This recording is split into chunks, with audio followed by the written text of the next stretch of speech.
नमस्कार दोस्तों, निधि लोकगीत चैनल में आपका स्वागत है। मैं आज आपको एक बहुत ही प्यारा सा नाच गीत सुनाने जा रही हूँ। पसंद आए तो चैनल को लाइक, सब्सक्राइब, शेयर, कमेंट करना ना भूलना। पिया मांगई गवनवा फगुनवा में, पिया मांगई गवनवा फगुनवा में, पिया से जिया लगावई बबुरहिया में, पिया से जिया लगावई बबुरहिया में, कांटा गड़ी गड़ी जाला कमरिया में, पिया गवना करावै फगुनवा में, पिया गवना करावै फगुनवा में, पिया से जिया लगावई बसवरिया में, पिया से जिया लगावई बसवरिया में, कैनी गड़ी गड़ी जाला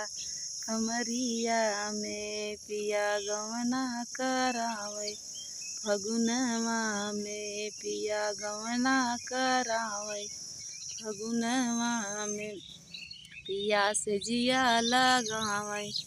खेतरिया में, पिया से जिया लगावई खेतरिया में, पिया से जिया लगावई खेतरिया में, ढेला गड़ी गड़ी जाला कमरिया में, ढेला गड़ी गड़ी जाला कमरिया में, पिया गवना करावई फगुनवा में, पिया गवना करावई फगुनवा में, पिया से जिया लगावई गड़हिया में, किच्चा लगी लगी जात कमरिया में, पिया गवना करावई फगुनवा में, पिया गवना करावई फगुनवा में।